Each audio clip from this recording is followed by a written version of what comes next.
െതിരെ പ്രതിഷേധം ശക്തമാക്കിയിരിക്കുകയാണ് പ്രതിപക്ഷം. രാവിലെ കാൽനടയായി പ്രതിപക്ഷ അംഗങ്ങൾ സഭയിലേക്ക് പ്രവേശിക്കുന്നത് നമ്മൾ കണ്ടതാണ്. തുടർന്ന് നടുത്തളത്തിലിറങ്ങി ചോദ്യോത്തരവേള തടസ്സപ്പെടുത്തുന്ന രീതിയിൽ നടുത്തളത്തിലിറങ്ങി പ്രതിഷേധിക്കുന്നു. എന്തൊക്കെയാണ് മറ്റു വിശദാംശങ്ങൾ?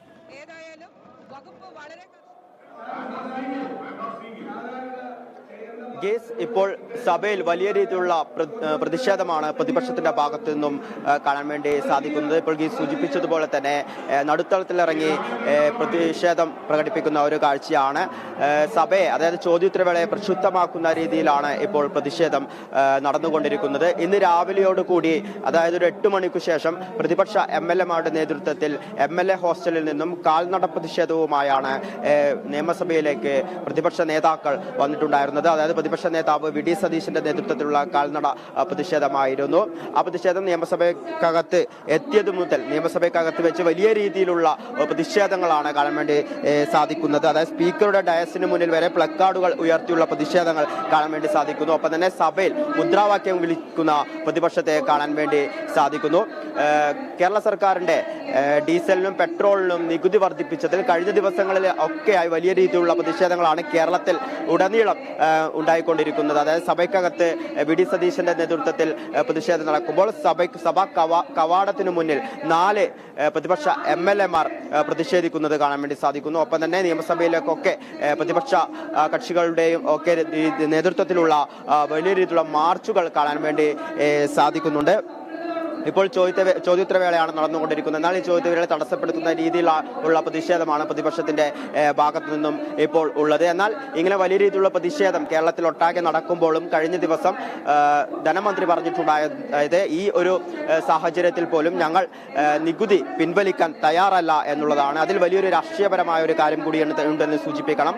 കാരണം ഇപ്പോൾ ഈ ഒരു നികുതി പിൻവലിക്കുകയാണെങ്കിൽ അത് UDF-ന്റെ വലിയൊരു രാഷ്ട്രീയ നേട്ടമായി കാണാൻ വേണ്ടി സാധിക്കും. കാരണം കേരള സർക്കാരിനെതിരെ വലിയ രീതിയിലുള്ള പ്രതിഷേധം UDF-ന്റെ നേതൃത്വത്തിൽ നടക്കുമ്പോൾ സർക്കാർ ഈ ഒരു നികുതി പിൻവലിക്കുകയാണെങ്കിൽ അത് സർക്കാരിനൊരു തിരിച്ചടിയാവും. ഒപ്പം തന്നെ UDF-ന്റെ ഒരു രാഷ്ട്രീയ നേട്ടമാവുകയും ചെയ്യും. അതേസമയം തന്നെ കേരളത്തിലുള്ള ജനങ്ങളെ ഈ നികുതി വർദ്ധിപ്പിക്കാനുള്ള സാഹചര്യം പറഞ്ഞു മനസ്സിലാക്കാൻ സാധിക്കുമെന്ന വലിയൊരു ആത്മവിശ്വാസത്തിലാണ് LDF സർക്കാർ ഉള്ളത്. അതായത്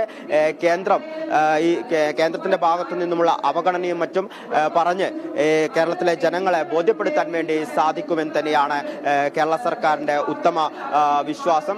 ഒപ്പം തന്നെ ക്ഷേമ പെൻഷനുകൾ ഒക്കെ നൽകുന്നതിന്റെ ഭാഗമായി വലിയൊരു തുക തന്നെ സർക്കാരിന് ചെലവഴിക്കേണ്ടതുണ്ട്. അപ്പോൾ അതിന്റെ ഭാഗമായാണ് ഈ നികുതിയിൽ വർധനവ് ഉണ്ടായത് എന്ന് ജനങ്ങളെ പറഞ്ഞു ബോധ്യപ്പെടുത്താൻ കഴിയുമെന്ന് തന്നെയാണ് കേരള സർക്കാർ വിശ്വസിക്കുന്നത്.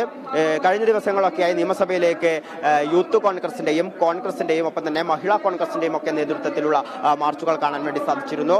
ഏറ്റവും അവസാനം മഹിളാ കോൺഗ്രസിന്റെ നേതൃത്വത്തിലുള്ള ശക്തമായ മാർച്ചുകളായിരുന്നു നിയമസഭാ മാർച്ചായി ഉണ്ടായിരുന്നത്. അതിനു മുന്നേ യൂത്ത് കോൺഗ്രസിന്റെ നേതൃത്വത്തിൽ മാർച്ചുകൾ സംഘടിപ്പിച്ചു. ഒപ്പം തന്നെ കോൺഗ്രസ് വരും ദിവസങ്ങളിൽ അത് രാപ്പകൽ സമരങ്ങളടക്കം നടത്താൻ വേണ്ടി തയ്യാറാണ് എന്നുള്ള ഒരു ആഹ്വാനം ചെയ്തിട്ടുണ്ടായിരുന്നു.